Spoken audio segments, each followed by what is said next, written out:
everyone! Nandito tayo ngayon sa Intercontinental Broadcasting Corporation. Okay.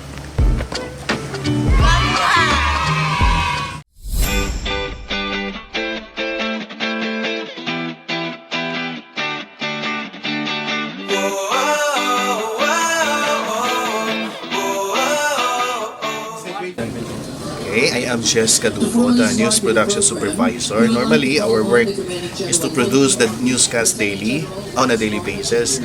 And we normally do the coverages and a lot of works, news production works.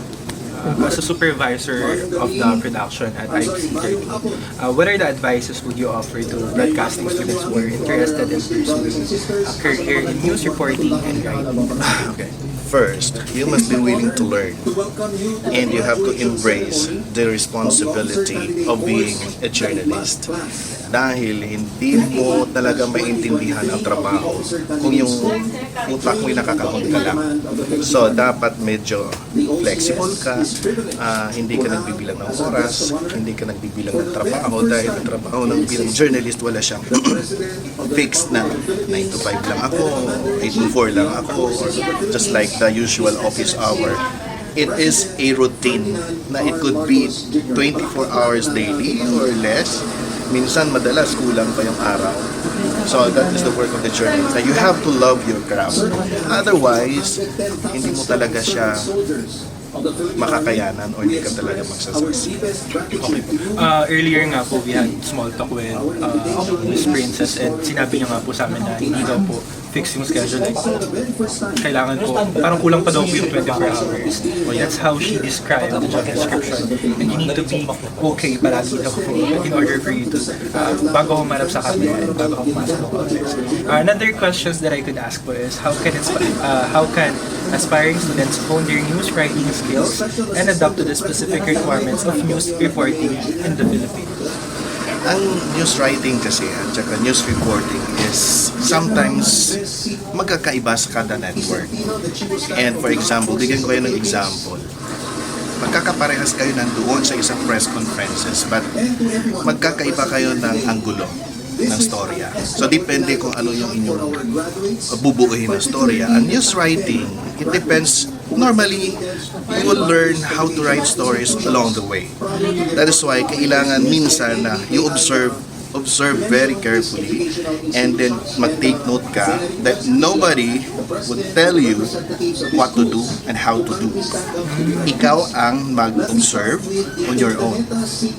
Kasi pagka sinabi kang you are a graduate of communication or mass communication, dapat embedded na yun sa iyong learnings at sa iyong mindset, yung pagiging journalist na trabaho. So hindi ka na kailangan sabihin na ganito mo siya isusulat o ganitong gagawin mo sa pagsusulat. So you have to observe carefully. That's number one. Number two, yun yung pinaka-fundamental natin, yung basic muna na writing. Number two, kung paano sa'yo ipasusulat yung storya. Kasi normally, like me, sabihin ko sa mga reporters, ito yung coverage mo. Gusto ko ganito ang storya na mangyayari. So, kung mayroong event, for example, hindi ka actually gagawa ng storya based on sa event itself. But rather, you have to develop a story kung mayroong issue na magiging relevant and then side story na lang yung event. Lalo na kung yung nandun sa event ay yung resource person na involved sa controversy. So, for example, we are a government station. So, kailangan mag-iingat kami na yung storya namin na hindi siya provocative on the part of the government. And that is given na ganoon talaga. Even in other countries, may mga ganoon tayo. So, may iba-iba tayong magnitude ng story writing pagdating sa storya. What is more important is that you have to write according to facts, not fiction and your opinion. And well, sometimes kasi objectivity medyo debatable yan because pag meron na tayong, if it is undergone, if the story has undergone editorial processes, minsan yung objectivity talaga maapektuhan. So normally there's, I would then, parang wala siya talaga 100% objective. But siguro factual ano and more truthful. Para ano lang yan eh. Sa isang larawan, depende kung anong ka nakatingin. Saan ka nakatingin, ano yung focus mo, anong gusto mo i-establish. That is a story writing.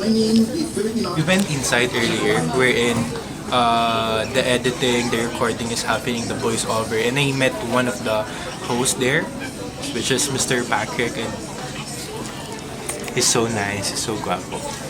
So mula dito sa editing room, lahat ng mga details na nanggagaling outside, dito dinadala. So they're the one who's, you know, are responsible for editing. So everything that we are seeing was edited by them. If you could see there, folks coming in, may dalang USB.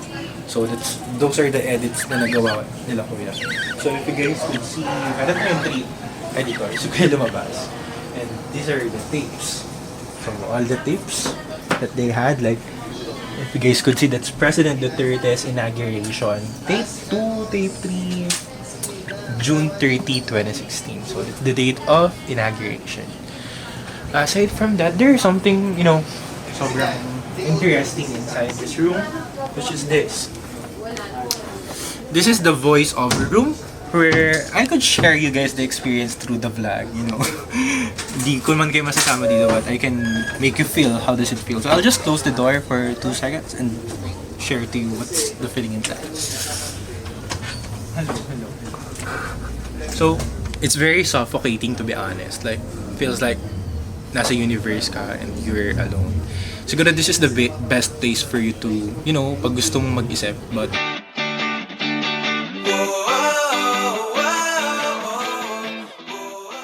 sa pag-work, medyo hindi siya naging mahirap sa akin. Pero it's a must, you know? Kasi you're not just portraying yourself, but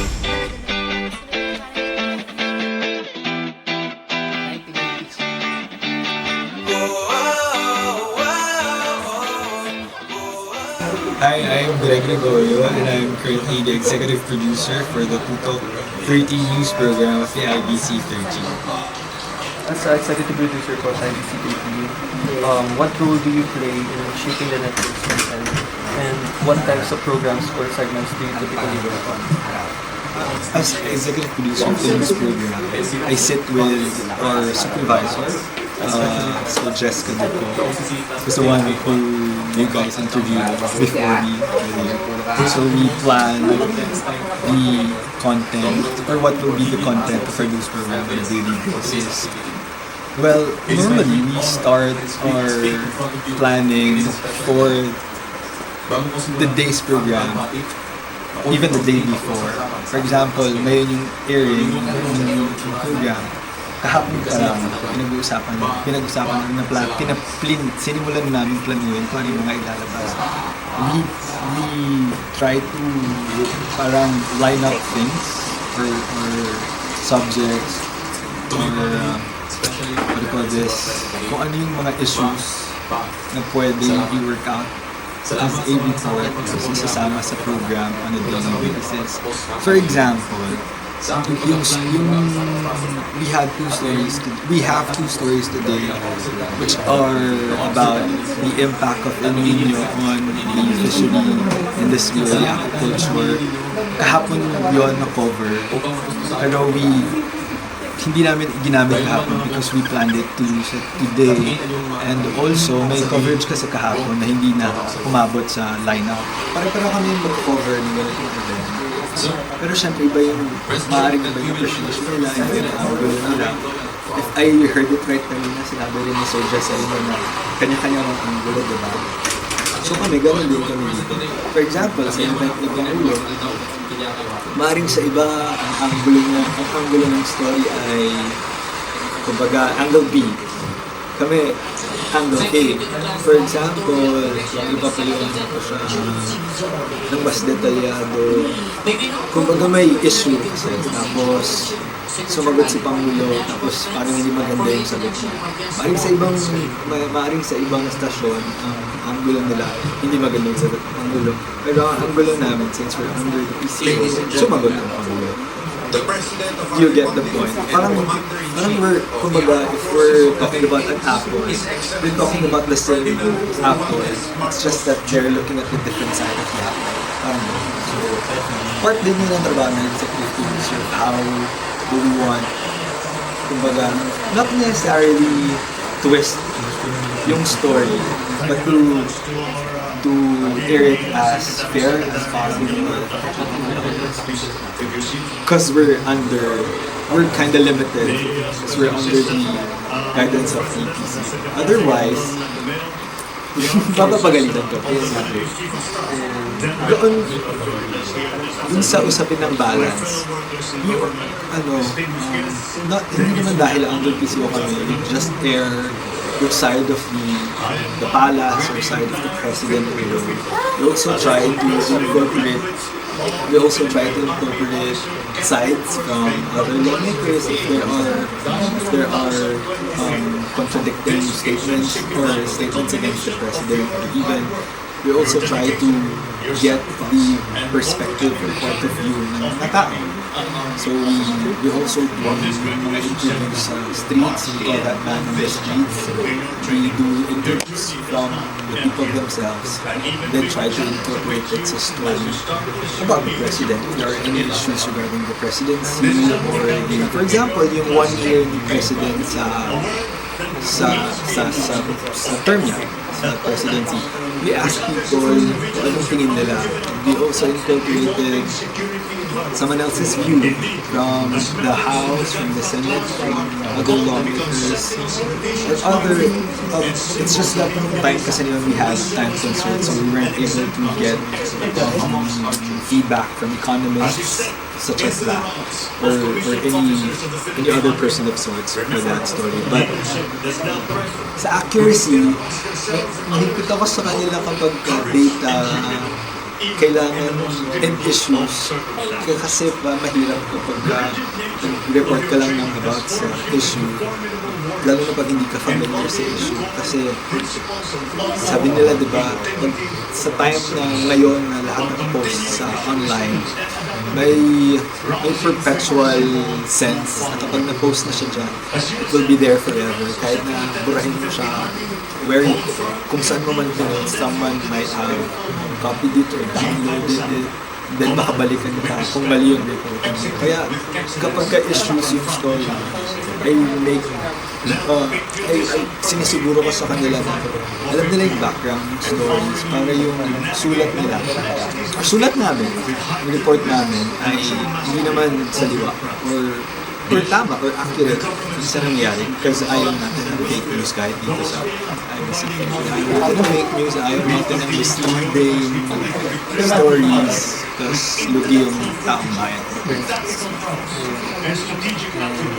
thank you na sa lahat po talaga yung tanong, and mas elaborated pa. Ayun lang. And thank you po Sir Benny for sa time. And ayun lang. Thank you. Thank you for